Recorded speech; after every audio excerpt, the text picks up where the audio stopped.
हरिहर क्षेत्र के गजगरह चौक पे खड़े हैं और यहाँ पे भगवान विष्णु और गरुड़ जो गज और ग्रह की जो लड़ाई हुई थी उसके बारे में इस मूर्ति में यहाँ पे बताया गया है।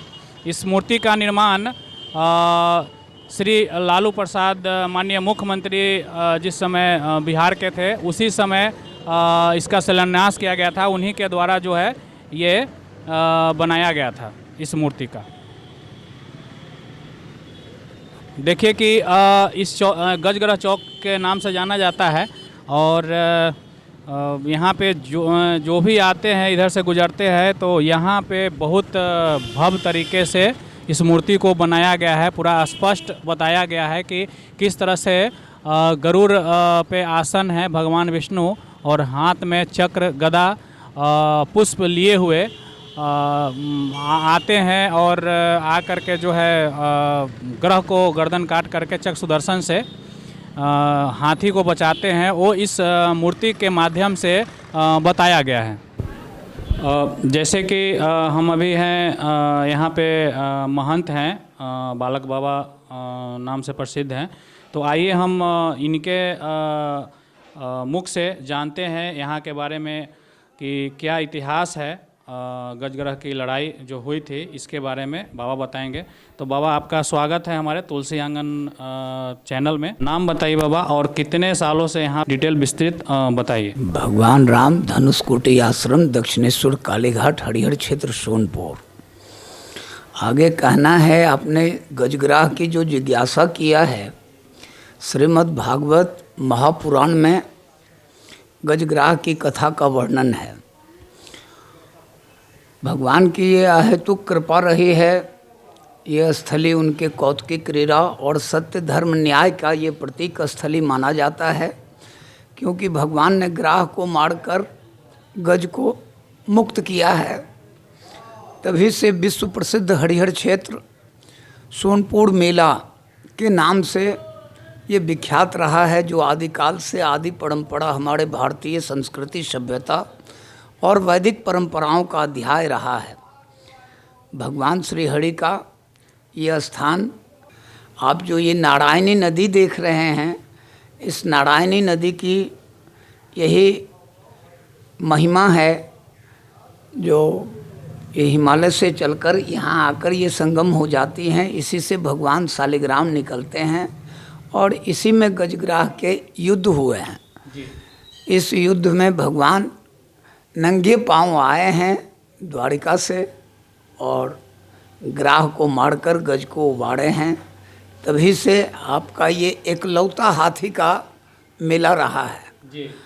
परिवर्ती कालों में लोकतंत्रीय विधि व्यवस्था के अनुरूप इस मेले का स्वरूप जो मूल धार्मिक स्वरूप है उसके साथ विकृति आ गई और फिर हाथी का आवागमन बंद कर दिया गया था। तो अगले मेला में इस प्रश्न को हमने उठाया है और महामहिम राष्ट्रपति के सचिवालय से ये आदेश आया, पुनः फिर इसे जागृत करने में लगे हुए हैं। आशा है कि विश्व प्रसिद्ध हरिहर क्षेत्र सोनपुर मेला 2023 में जो गजेंद्र मोक्ष की कथा है वो व्यापक रूप से संसार में प्रकाशित हो और पुनः से फिर हाथी का आवागमन यहाँ हो, इसके लिए हम प्रयासरत हैं। बाबा अभी जानना चाह रहे हैं कि अभी जो सोनपुर का जो मेला का आयोजन होता है प्रत्येक साल कार्तिक पूर्णिमा के दिन, तो उसमें अभी यहाँ हाथी का जो है खरीद बिक्री जो होता है वो सब यहाँ पे नहीं होता है। नहीं, हाथी का खरीद बिक्री तो बंद हो ही गया है, किंतु हाथी का खरीद बिक्री से संबंधित इस मेले का अध्याय नहीं है। भगवान ने ग्राह को मारकर गज को मुक्त किया है और ये हरिहर क्षेत्र महोत्सव के नाम से ये आदिकाल से उस समय से ये परंपरा चली आ रही है। सरकार को चाहिए था कि बिहार का ये एकलौता हाथी का बाजार रहा, भले ही खरीद बिक्री बंद हो, इस पर मेरा कुछ नहीं कहना है, किंतु हाथी का आवागमन ये सरकार के लिए, समाज के लिए, हमारे संस्कृति सभ्यता के लिए, हमारे धार्मिक परंपरा के लिए काफ़ी महत्वपूर्ण कार्य है। यानी आप चाहते हैं कि यहाँ फिर से हाथी का आवागमन हो। खरीद बिक्री तो हो नहीं रहा, लेकिन जितने भी जो भी जहाँ से हाथी हैं देश के कोने कोने से यहाँ पर आए और यहाँ पे फिर से जो है हाथी का जो भी है यहाँ सरकार उसका सम्मान करे जी। और व्यापक रूप से हाथी का जो बाबा हरिहर नाथ का जलाभिषेक करके उद्घाटन किया जाता था, वो परंपरा सरकार तोड़े नहीं, इसके लिए हम प्रयासरत हैं। यानी हाथी जो भी आते थे यहाँ से जो जलाभिषेक करके हाथी के द्वारा ही मतलब जल चढ़ाया जाता था उस पर, जो यहाँ पे हरिहर नाथ जो मंदिर थे। तो परंपरा अभी चल रही है कि नहीं चल रही? नहीं, वो परंपरा खत्म हो चुकी है। उसी परंपरा पर बीते जो 2022 का मेला आया है, तो सरकार ने इस पर एक आदेश निकाला है और उस आदेश के अनुरूप हाथी लाने के लिए एक प्रोविज़न बनाया गया। तो आशा है 2023 के मेला में सरकार इसे कंट्रीब्यूट कर दे और फिर हाथी का आवागमन हो जाए। इसके लिए काफ़ी प्रयास। बहुत बहुत धन्यवाद। और हम भी चैनल के माध्यम से जो भी है सब जानकारी देंगे और लोगों के बीच में जाएगी। और उसके बाद जो भी पुरानी परंपरा को तो हम लोग खत्म नहीं कर सकते हैं, परंपरा दोहराते रहती है ना। आप लोग जैसे पुरुष हैं, महापुरुष हैं। दोस्तों, हम उस युग में पीछे चलते हैं जब दो जानवरों के बीच युद्ध हुआ था। भगवान के दो भक्त हाथी गज और मगरमच्छ ग्राह, इन दोनों में युद्ध छिड़ गया तो गज ने भगवान विष्णु की प्रार्थना की। फिर भगवान विष्णु ने सुदर्शन चक्र चलाकर युद्ध को खत्म कराया। सोनपुर में दो जानवरों के बीच युद्ध हुआ था। इस कारण यहाँ पशु की खरीदारी को शुभ माना जाता है। इसी स्थान पर हरि, विष्णु और हर शिव का हरिहर मंदिर भी है, जहाँ प्रतिदिन सैकड़ों भक्त पहुँचते हैं। पटना से महज 25 किलोमीटर दूर सोनपुर में विश्व प्रसिद्ध पशु मेला लगता है। ये मेला सिर्फ बिहार का सबसे बड़ा मेला ही नहीं, बल्कि एशिया का सबसे बड़ा पशु मेला माना जाता है।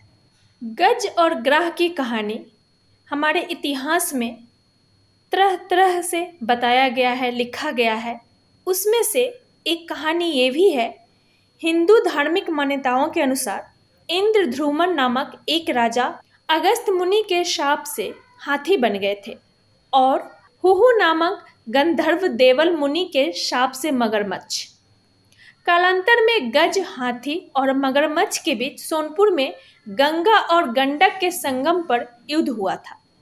इसी के पास कोनहरा घाट में पौराणिक कथा के अनुसार गज और ग्राह मगरमच्छ का बरसों चलने वाला युद्ध हुआ था। बाद में भगवान विष्णु की सहायता से गज की विजय हुई थी। एक अन्य कहानी इस प्रकार है, जय और विजय दो भाई थे। जय शिव के तथा विजय विष्णु के भक्त थे। इन दोनों में झगड़ा हो गया था तथा दोनों गज और ग्राह बन गए। बाद में दोनों में मित्रता हो गई। वहाँ शिव और विष्णु दोनों के मंदिर साथ साथ बने, जिससे इसका नाम हरिहर क्षेत्र पड़ा। कुछ लोगों के अनुसार प्राचीन काल में यहाँ ऋषियों और साधुओं का एक विशाल सम्मेलन हुआ था। शैव और वैष्णव के बीच गंभीर वाद विवाद खड़ा हो गया था, किंतु बाद में दोनों में सुलह हो गई और शिव तथा विष्णु दोनों की मूर्तियों की एक ही मंदिर में स्थापना की गई। उसी की स्मृति में यहाँ कार्तिक में पूर्णिमा के अवसर पर मेला आयोजित किया जाता है।